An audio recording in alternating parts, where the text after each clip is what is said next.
Do you or a loved one struggle with life issues, like overcoming mental illness, addiction, and navigating relationships? Join Promises to Freedom. Each week, Kat and Cord will be joined by special guests to discuss and share provocative, informative, science-based, and spiritually proven methods that may help you find your promise to freedom. So tune in Saturday mornings, Promises to Freedom, brought to you by Zion Healing. The Promises to Freedom Show. A journey to full recovery with Cord Beatty and Kat Hart. Good morning, good afternoon, and good evening. You've reached the Kat and Cord and Tank Show. Welcome to Promises to Freedom Show. Today I'm so excited. I am too. About this week. Yeah. I'm so excited. We were really excited. We talked about going to Florida on our last show when we had Jimmy here, and we're just kind of recording. What are we? We're just going on and on and on, hours and hours in studio, and we love it too. But we're really excited. You know, we went to Florida specifically to see Dr. Burgess and to see his new location. He's opened a Zion Healing Center down there. We love having credible physicians, and this gentleman is not just credible. He's loaded with so much education. Just to begin to hear half of what he's done, I'm like, wow. Yeah. Well, I'm blown away that and welcome to the show this morning, Dr. Burgess. Thank you so much for being here. Thank you for being here. He followed us back from Florida. And I'm so blasted. I am so amazingly impressed that you're a Harvard University guy. And tell us a little bit about you, because tell us a little bit about you. Yeah, we can't possibly do you justice. Well, I think you can.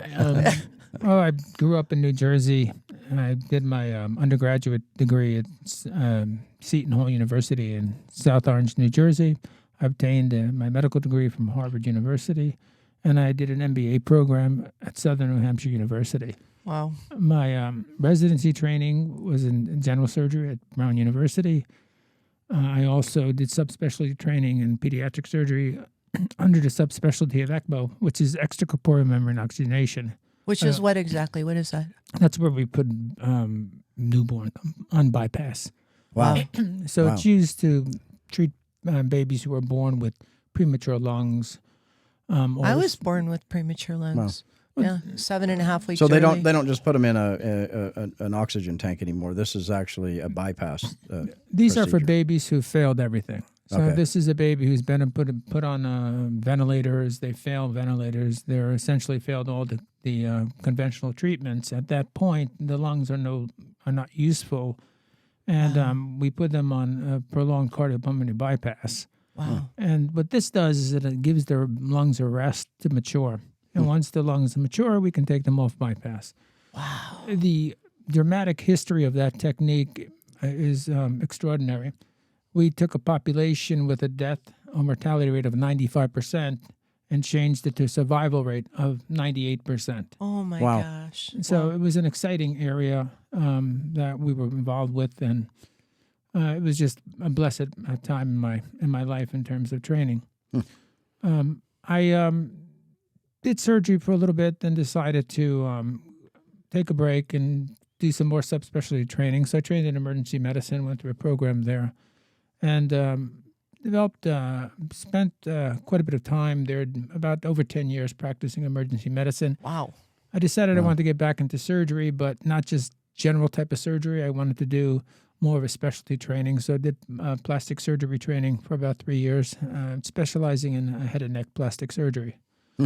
We opened up a practice, quite a successful practice, and opened up several of them in the New England area.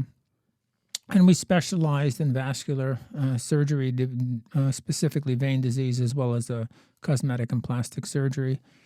During that period of time, we were dealing with what we were recognizing as addiction in plastic surgery patients. Wow, from the opioid use. Not from our opioid use, but from other opioid use. Also, at that point, I started developing an interest in the opioid, started studying it quite a bit. This was over 10 years ago. At that time, I said, you know what, let's start a Suboxone program at our facility.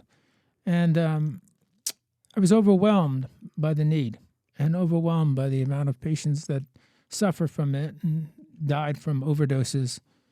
Our Suboxone patient population continued to grow. We were quite successful, I think, in it, and we helped quite a bit of people.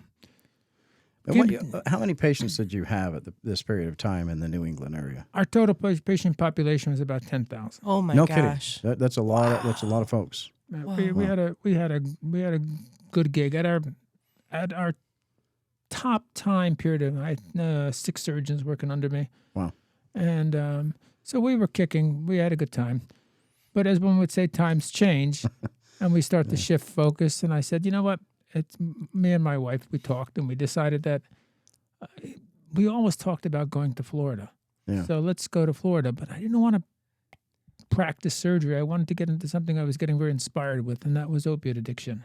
This was really becoming a big interest of mine. And I said, you know, maybe we can get into this business of addiction and depression, and I want to focus full time on that. But I don't want to do it alone because, one, the knowledge base is not where I think it should be, and I want to find a program or a group that I can team up with that has extensive experience in this, understands the significance of this, and looks at the treatment modalities more of an innovative approach as opposed to a conventional approach, because as we know, the conventional approach has a high failure rate and high recidivism. Yeah. I researched quite a bit of companies, came across Zion, looked at your vision, looked at your mission, your vision, your goals, your values, and it was very consistent with my own. So if there's going to be a good fit, there's going to be a good fit. Yeah. I've also been a very innovative person. I've been involved in research all my life, presented at national meetings and stuff. Where else could we be innovative and look and get such a team together to do this? And that's how it started. Yeah, yeah. Well, he's going to develop. Dr. Burgess is going to develop multiple centers in the northern Florida area, starting with the clinic that we were witnessing a couple of weeks ago in Jacksonville. Which, by the way, of all of the franchise locations in the Zion Healing portfolio, the clinic that Dr. Burgess has put together in Jacksonville is my favorite. You're not supposed to play favorites. No, I got to play favorites with this. It has a feel. Don't tell the other children. It has a feel to it that was just completely relaxed from the minute you walked through the door. It was welcoming. It's very chill neighborhood. Very chilled out neighborhood. It was very welcoming. But lots of medical practices. There was in the nothing area. It was clinical great. about it. It was like stepping into a home. I just absolutely love that building. And I don't think it could have been done any better. But one of the things we want to talk about today, because of your specific specialties in opioid reduction, in the opioid addiction, you have some ideas about utilizing some of our technologies. I do. In this research. Certainly do. A fascinating area. So we use Suboxone as medically assisted treatment for opioid use, and it has a high success. So when we look at individuals addicted to certain types of addictions, I should say, so let me clarify that. When we talk about chemical type of addictions, whether it be alcohol, in this case opioid, which is a big interest of mine, we know that there's a receptor change in the body that occurs. That's an acute change. And there's a negative feedback that occurs as well, which means when you start putting artificial opioids in your body, the normal endorphin response, which we will call our own opiate manufacturer, starts to decrease in quantity.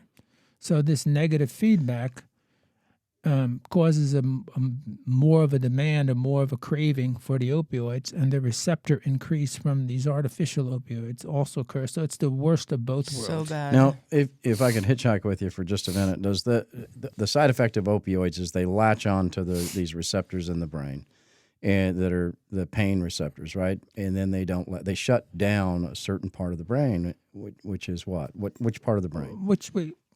There's a number of areas in the brain that it affects. When we talk about the midbrain areas, and those are the areas that it affects, but it can affect pretty much any area of the brain. Okay. So, for instance, opioids can give pain relief, which is physical pain. So we're talking about motor and sensory areas and of that nature. It also affects the limbic system. We get euphoria with it. So there are numerous receptors that the opioids will bind to. And So when we're taking heroin or something of that nature, or oxycodone or something, we're getting a pain relief as well as a euphoria. That euphoria is important. That's what's called the U. That's called the U receptor that we're speaking of. Suboxone selectively attaches to the receptor, the U receptor, so we get that feeling of euphoria, satisfaction. But it does not attach to the pain receptors, or it doesn't have a good binding to those types of receptors. So it is not a very good pain medication. Okay. But that euphoria indication seems to be or that receptor seems to be a big component of the addiction phenomena that we see. And it creates that, I wouldn't say gratification, because the addiction, they're craving more when they get it as opposed to being truly gratified. It's actually a paradoxical phenomenon. When we look at someone who's non-addicted, they get their fill. And they don't need it anymore. But when we look at the addicted patient, as soon as it's introduced into them, they start getting a craving for more. So it's a very interesting. Like a shark to blood. Because of the disease of addiction, they have the phenomenon of craving that comes along with that disease, right? Oh, quite true. And it's actually quite curious, because it seems to be a pattern with any type of addiction, for that matter, which I found very fascinating. So we usually focus on the organic addictions of alcohol, opioids, benzodiazepines, and stuff of that nature. But that craving phenomenon, when it's introduced, we also see it what we would call psychological addictions, such as gambling and sexuality and things of that nature. So I find that quite fascinating, that the end result of addiction and the universal similarities of all addictions is that this craving when it's introduced to us, so we can never, ever be satisfied. Yeah, there was a study done by a doctor back in the 1934s, Dr. Bob, and he took a group of people and put them in a hospital, and he had two sides of a hall in the hospital in Akron, Ohio, and he separated about 20 people at a time, and he would have them go on one side of the hall where there was a lot of alcohol, and he would have them drink as much alcohol as they want on the other side. So you could go on the side of the hall where there's alcohol. You could get one glass at a time of alcohol of any kind, but you could only drink it across the hall. And you could go into the hall, into this lounging area, and you could sit around and you could drink it. But when it was gone, you could only go back across the hall and get one glass at a time. You couldn't sit over there and drink more alcohol. And what he documented was that out of every 20 people, about 2 of every 20 went back and forth across the hall until they were so intoxicated that they fell down. And so he then wrote in his white papers that this phenomenon, he called it, of craving is prevalent in a certain class of people, which represented about 20% of his finding, or about 10% of his finding, about 2 people of every 20. And so he called it a certain class of people. He didn't understand back in those days that what he was talking about was the gene of addiction, or, the genetics of it. He just called them a class of people, but it's exactly what you're talking about. It's truly phenomenal. And that genetic component, which we know is a big factor, it's not the only element in it. So we know there are other things going on, but that seems to be one of the major keys to set this process off. Well, and with the opiate addict, with somebody who has an addiction to opiate, we've been in the treatment industry for 13 years, and by and large, the opiate addiction is the hardest addiction to overcome. That's what we've witnessed. It's what we've witnessed is that they have the most difficulty overcoming that addiction. It's witnessed, backed by significant data. We have an explosive problem in our country. We are seeing numbers that we've never seen before, and quite frankly, the government, the communities were overwhelmed by the problem we're running into. Right. Spending a lot of money on it, aren't we? Spending a ton of money on it. We're going to take a quick break. We'll be right back, but we're going to talk a little bit more about this phenomenon of craving. If you're struggling from addiction or mental illness, or you finally refuse to allow someone you love to suffer any longer, visit our website at zionhealing.com. Zion Healing will change your life. We offer free assessment, individualized treatment plans, and accept most insurance. We'll spend the time needed with you or your loved ones to help you find the treatment and answers you're looking for. Don't wait another minute. ZionHealing.com, where recovery starts and addiction ends. The Promises to Freedom Show, a journey to full recovery with Cord Beatty and Kat Hart. We're back with Dr. Burgess from Jacksonville, Florida. We're talking about opioids, the class of drug commonly prescribed for the relief of pain. What it does to the brain. What it does to the brain. Doc, the prefrontal cortex of the brain. Yes. Tell me, tell me the importance of that. Tell me, when it comes to opioid addiction or for the opioid user, what happens to the prefrontal cortex of the brain? Well, the prefrontal cortex is the area of the brain. Again, they detect many receptors, but that's an area of the brain that's specifically affected by that, and that results in a lot of that euphoria feeling, that satisfaction feeling, from what we know, of the effects of that. But when that starts to happen, and the cravings start to happen, that results in a judgment issue in the patient as well, or the person as well, when they're taking that. And we start to see behavioral phenomena that follows the addiction. So the prefrontal cortex of the brain is responsible for our behavior, basically, right? Certainly. It's a big part of it. Big part of our emotions, big part of our decision-making, cognitive behavior, right? Well, it's important. I mean, Yes. you and I aren't scientists and we're not doctors, but the one thing that we understand being in the behavioral space is that it's 40% of the brain. The Like prefrontal that cortex. makes up 40% of the brain. And isn't it true, correct me if I'm wrong, and you are the expert, so I'm going to ask you, isn't it true that the prefrontal cortex is also the place where we create? So we're able to see into the future, the creative part of the brain mostly? It's a wonderful part of the brain because it goes beyond the motors and the sensories. This is what actually makes us. Like decision making. This right? makes us. This makes our decision. This is what we do, how we feel. The personality? The personality. This is an incredibly important part of the brain. Very poorly understood. But we know when we talk about emotions, behaviors, how we address things, our rational decision making, this seems to be the hot pocket where all of that stuff is occurring. Yeah, and so the opioids, as someone with an opioid addiction, when they're actively using opioids and they either become addicted to them or they have the addiction gene and they are an opioid addict to begin with, they just didn't know it. The prefrontal cortex of the brain is basically going to shut down on them when they're using large amounts of opiates. Right? Of course. So their behavior, then their decision-making abilities, their complex behaviors, all of that is out the window. It gets severely affected. Yeah.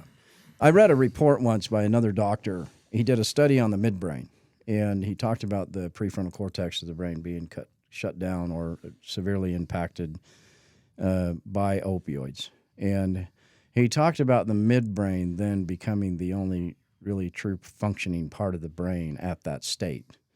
And what I remembered about his speech on this was that he had identified these three areas of the midbrain functionality. One was a sex drive, the other was fight or flight, and the other was this hunger, which also could be the craving, And so what I came away from, correct me if I'm wrong, but what I came away from that thinking to myself at that time, and I've brought this up many times with my students, is that if that's really true and the prefrontal cortex of my brain is shut down from this drug, and I have no ability to... You're basically a Neanderthal at that point, aren't you? I've got this area of my brain called the midbrain that's in control that only has three basic functions to it that are very powerful functions, one being a sex drive and the other being a hunger or the craving part of this, and I'm out of control at that point. You sound like a caveman, Cord. Well, you certainly are. Remember, that part of the brain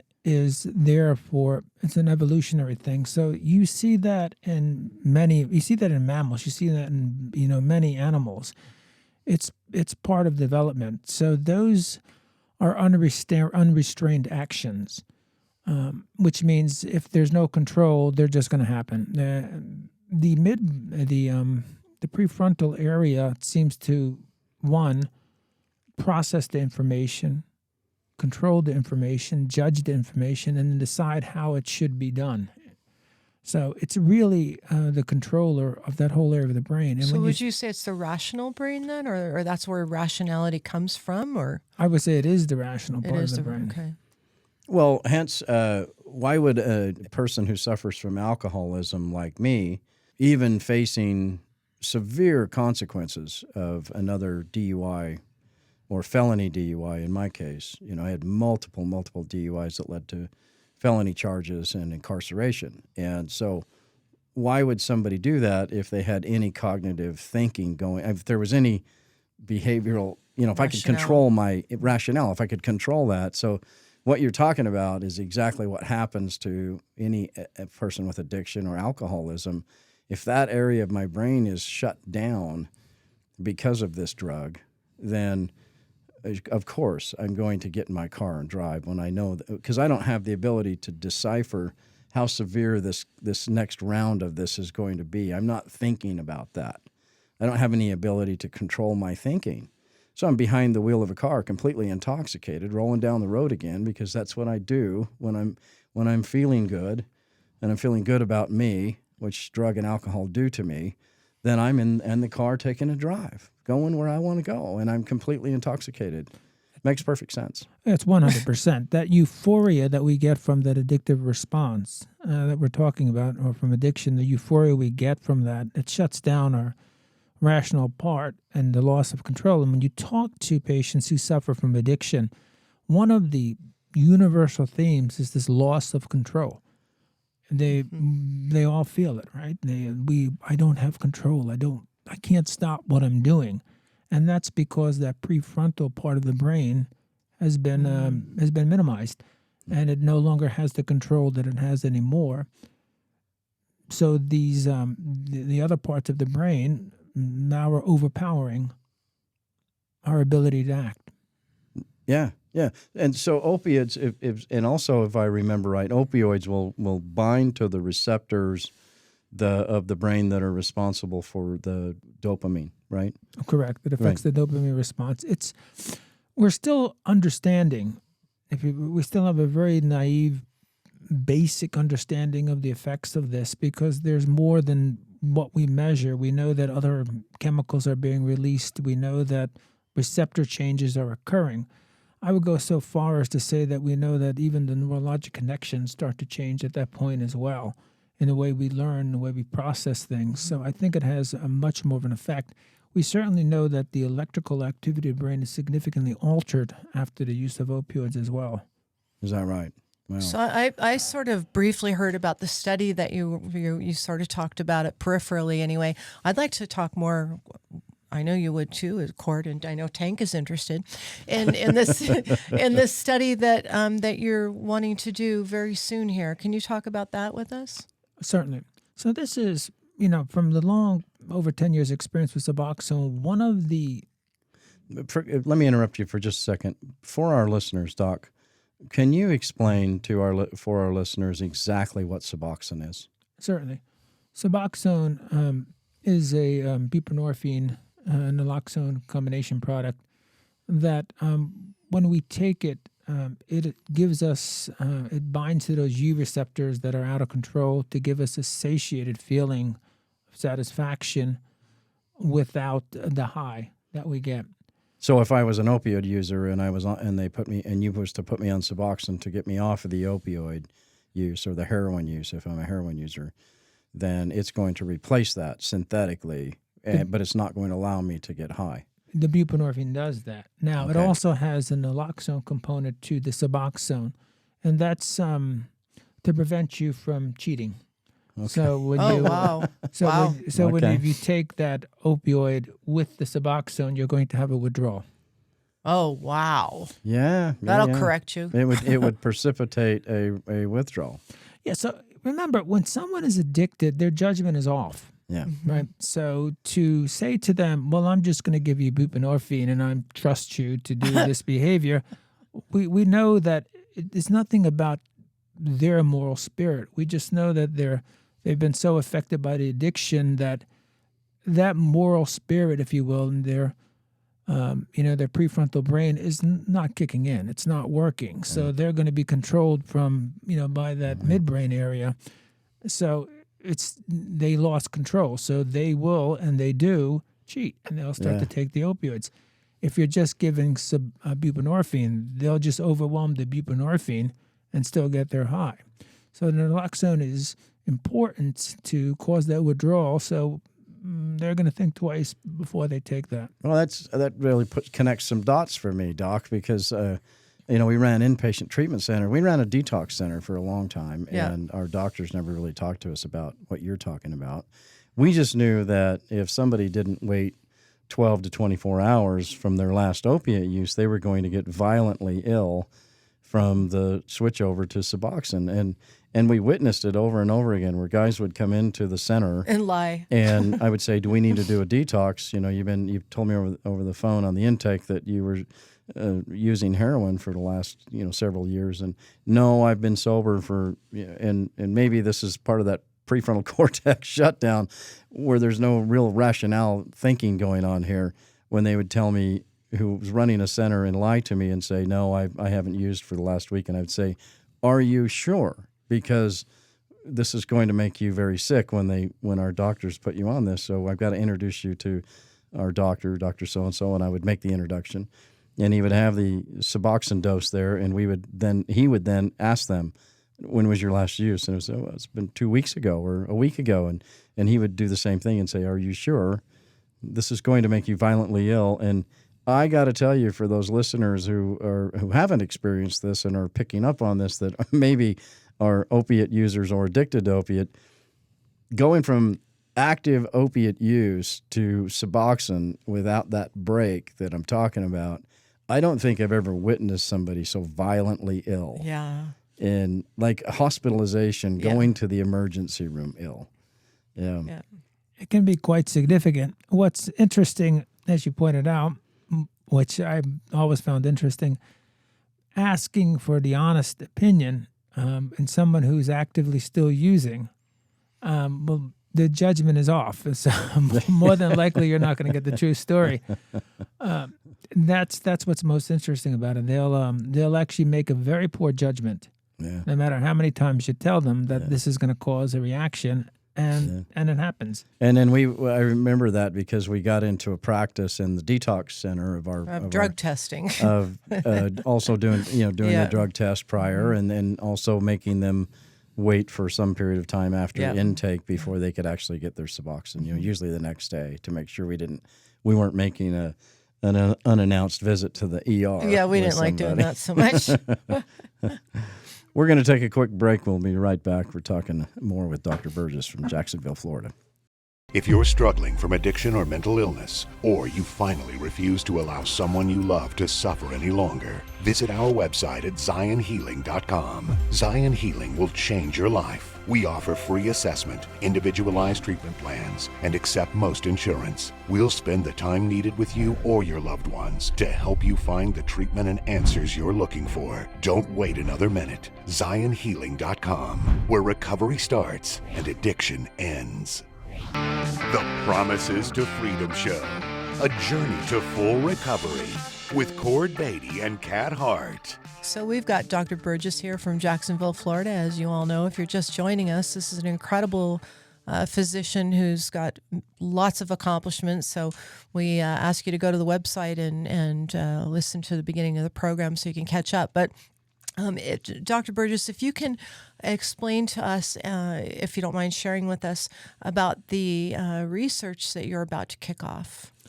Oh, thank you. So one of the interests that we found with Suboxone, it's an extremely good bridge. But we also find that, so to give you an example, counseling alone has a very high failure rate in terms of opiate addiction. When we apply Suboxone with counseling, we have about an 85% success rate.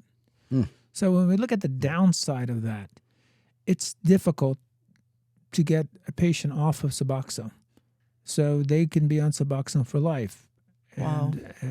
And that's a very real situation. What are the long-term effects? I'm sorry for interrupting, but what are the long-term effects? I mean, it couldn't be good. We're putting chemicals into the body, right? Well, it is, and to hitchhike with you there for a minute, somebody who's been on Suboxone for a while, it becomes difficult for them to get off of that drug as well, without proper guidance from a medical professional. True. So what happens is we wind up replacing one for another. Right. And we will still see the addiction if they try to stop, the craving if they try to stop. Craving. So those are the deficits. So the question comes into our minds, we're failing here.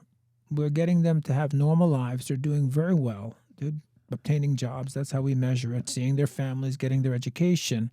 But they can't get off of this. So they're still addicted. It's a controlled addiction. They're being very productive in society, but it isn't ideal. So we would ask ourselves, when we look at the addiction phenomena and the way these things work, that it affects the electrical activity of the brain.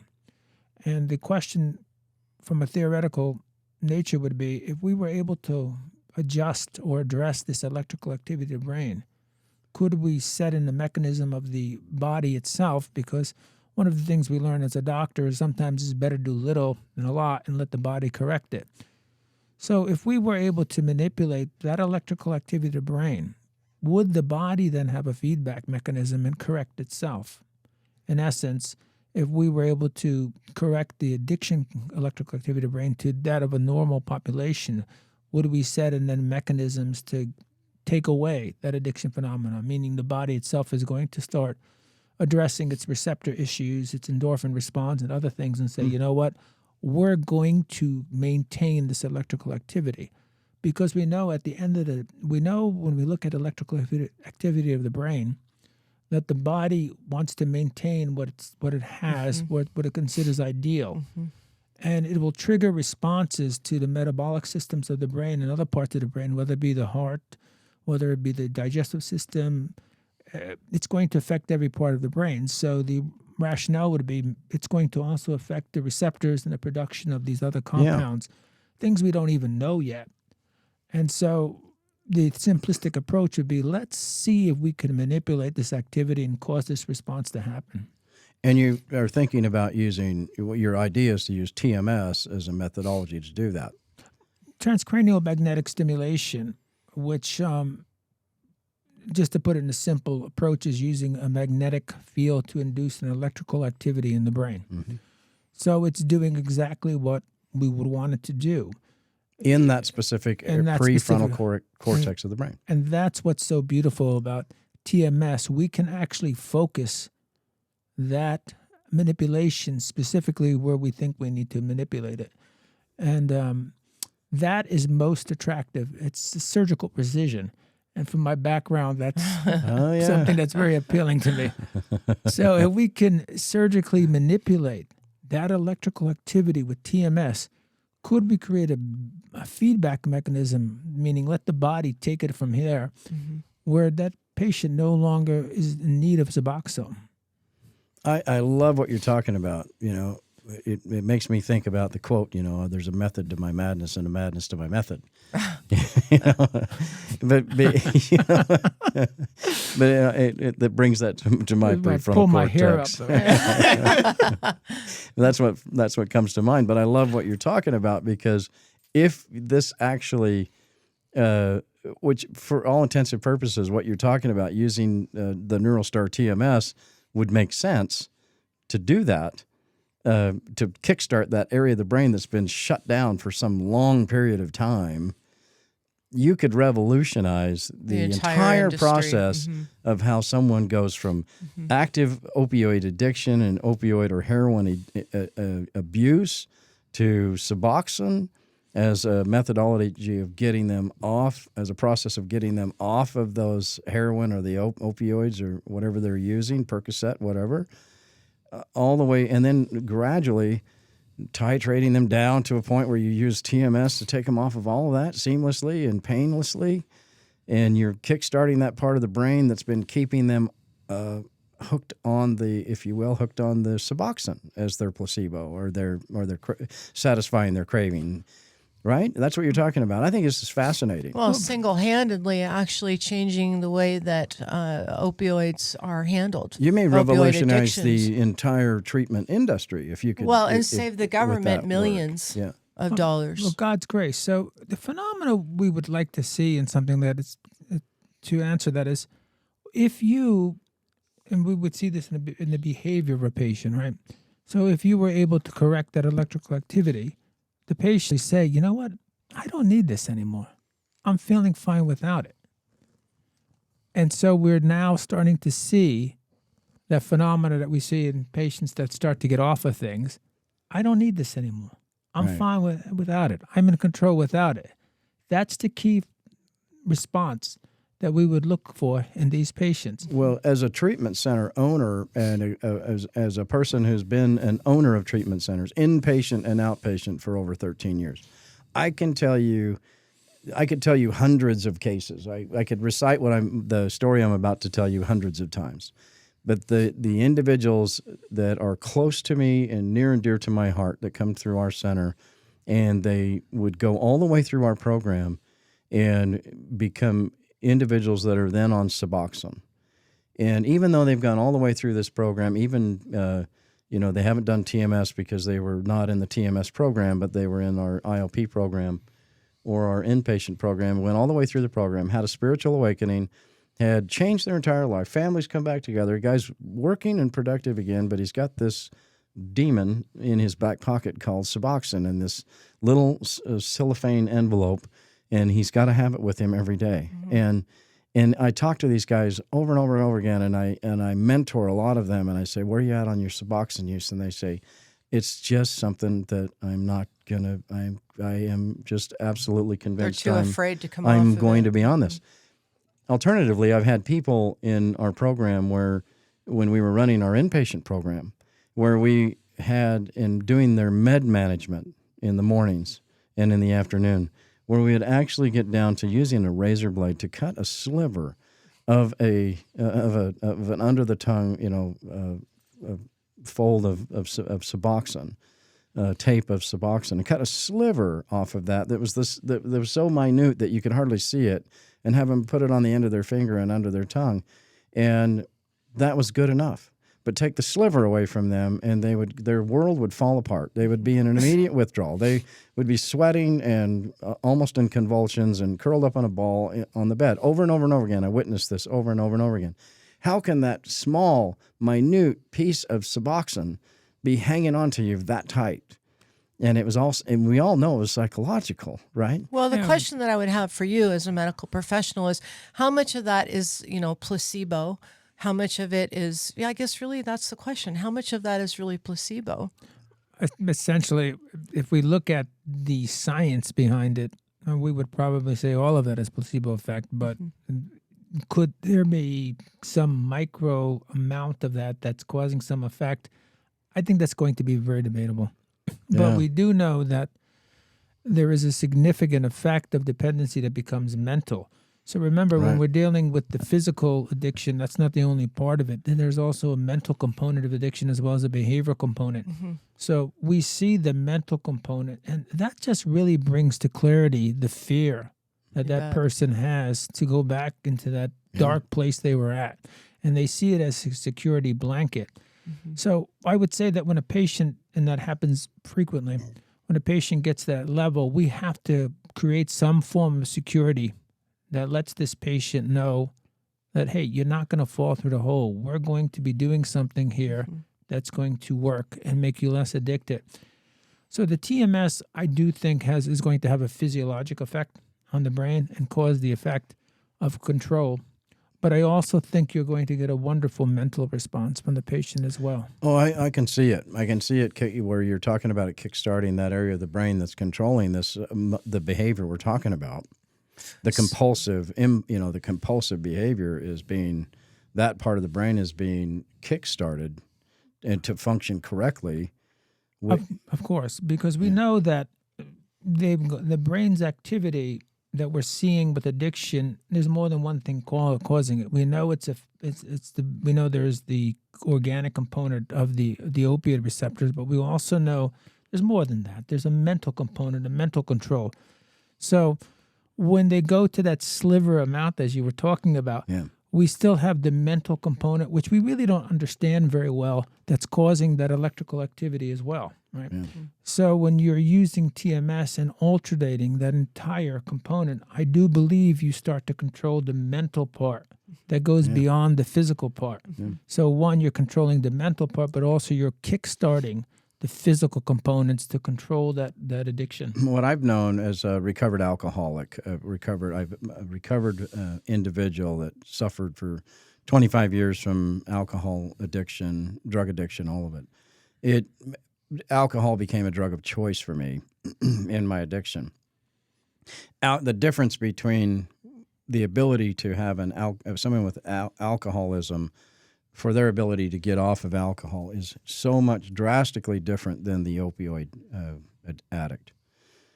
For whatever reason, those opioids are hanging on to something, the receptors or whatever that is, and they're not letting go. Where the alcohol is, I would tell people with alcoholism when they come in here, well, you know what, bro, this is going to be an easy ride. You got about a 72-hour window, and then it's all up. It's just all coasting and downhill from there. It's just going to take some solid work from you. It's going to be the easiest thing for you to get over in your life. It's going to take a little bit of a spiritual awakening and some education, but you're going to be just fine. The opioid addict, however, in the same conversation, I would be telling him, we got some stuff to do here because we're in for a bumpy ride on this deal. We're going to go through the same processes, but we're going to be dealing with a bigger, more horrible beast than and that's why the study that Dr. Burgess is about to kick off is so exciting. This is so exciting because if this works everything that you're saying makes complete sense, and your study is going to prove it, and it's going to revolutionize what we're doing, not only from our centers, from the Zion Healing Centers, but it will spill off into other. Today the center, tomorrow the world. I have a question. We just need to patent it or something so that some way to control that so that you can monetize it and then. Well, we don't need to control the world's food supply, but still. Question that I have is, were you planning on using maybe the brain avatar, in other words, the live 3D image of the brain, so you could actually see the changes in the brain along the way, or what were your thoughts on that? Your statement there is very good. And one of the things that we've learned, both as investigators and even the lay public for that matter, is data visualization is everything. So I want to visualize worth it. 1,000 words. I can write. That's right. I can look at a lot of numbers, a lot of brainwaves. But if I can see that picture, that's going to help me a lot. And what's more, it's going to help the patient. That makes sense. So doing brain mapping using the Brain Master System, I mean, it makes sense to couple the both together, introduce it to the patient or the student, and as part of the process, and say we're going to take a look at this. It really is exciting. So exciting. It is like the mad scientist sitting in his basement, going yes, can't wait. Well, I think it's absolutely necessary. Absolutely necessary because what we're dealing with is the patient. Right? Yeah. And the patient has to have gratification. And we can show them as many graphs as you want and, look at as many numbers. And maybe we're dealing with a scientist, a doctor, a physicist, whatever, who's going to understand what we're dealing with. But I would say that most of the patients are not there for that type of understanding. Yeah. So when you show a picture, as you said earlier, it's worth everything. And that also causes a gratification because it creates I'm winning. And that creates that mental phenomenon. Well, and the mapping shows them in color where this area of the brain that's not functioning correctly resides. It's showing us that in a 3D image.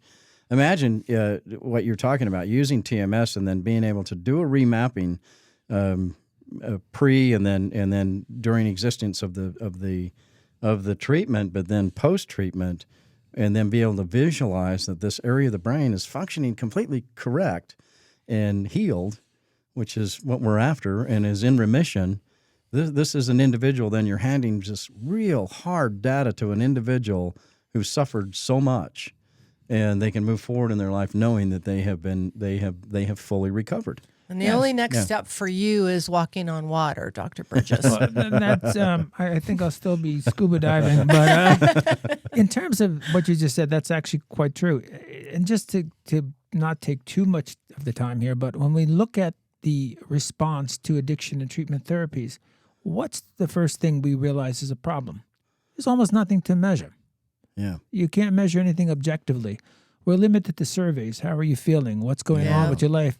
But we can't measure a blood study or something of that nature to show we're working. Now we're actually in a position where we're measuring, we're looking, we're seeing. This is hard data. This is hard data. Yeah. And it's looking at hard data in a way we've never seen it before. Yeah, we're no longer just documenting and listening. We're psychological vigilantes. We are actually helping people. Psychological and it's vigilantes. Fun, but it's I'm going to so get a fun. T-shirt that reads psychological vigilante. Give me one too. I'll carry the banner with Tank. Very exciting stuff. Unbelievably exciting stuff. So, Doc, so the treatment center in Jacksonville, Florida, you can go to our website, zionhealing.com, and we have a tab that you pull down that looks at locations. The Jacksonville office is on that location finder. You can call the 833-446-3733 number, which is our toll-free intake number. And that number again is? It's 833-446-3733. And we will take your call and reroute it back to you. Wait, I have another question too. Dr. Burgess, are you going to be accepting patients into this study? In other words, if somebody's in New York and they want to be part of the study, is that something that they can do? Oh, absolutely. This is all inclusive. You're going to do, and you'll be accepting all insurance policies down there at the clinic in Jacksonville. Of course. Of course. Private pay or insurance based. I noticed when I was there, you have care credit for the individuals that need to private pay and want financing. We do. And so we have financing options at that clinic as well. A lot of folks take advantage of that. Insurance sometimes doesn't pay everything we need it to pay, and so there's some great financing options to do that you can take advantage of down there. It's going to be an unbelievably good, great clinic down there. It's in such a needed area.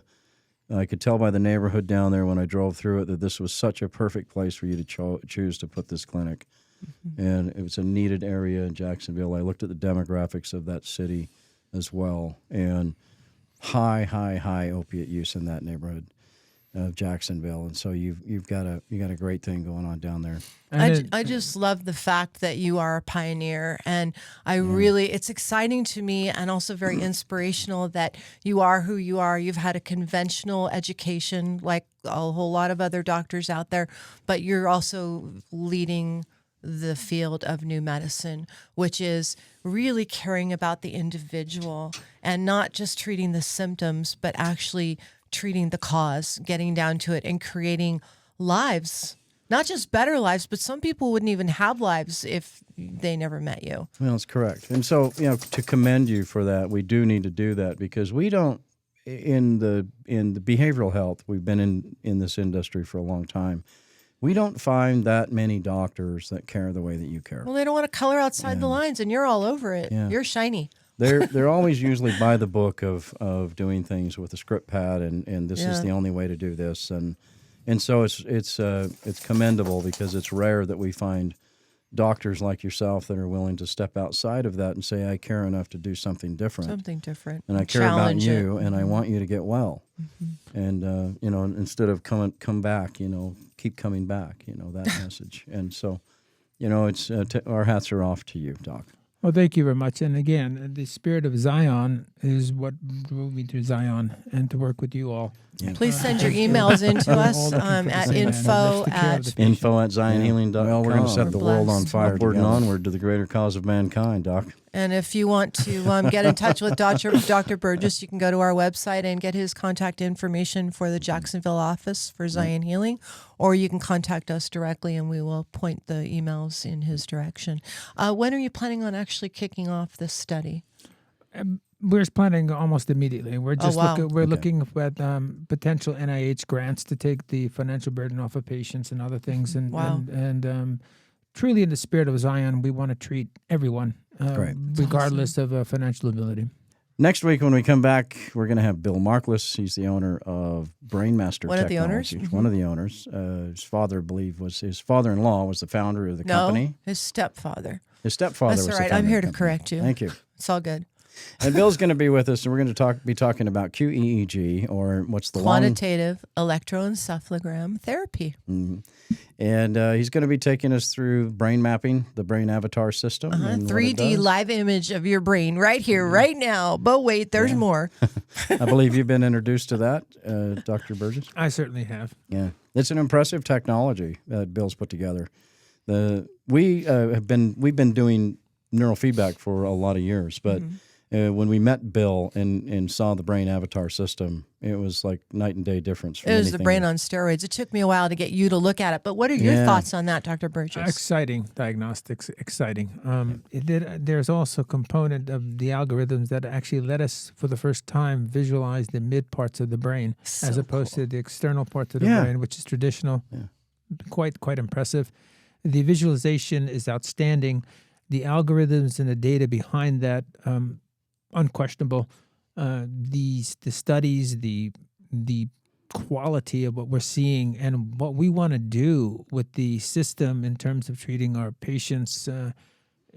This really is a phenomenal tool. Absolutely, and we looked at we've used several different neurofeedback equipment manufacturers we've never seen anything like it when we met Bill. We just had to have study. it. It's the most extensive. It was the most extensive. Not to mention the pretty colors. Science and technology. Bill was he here. Drank the Kool-Aid. He drank our Kool-Aid. He loves our company. We are lockstep in partnership with him.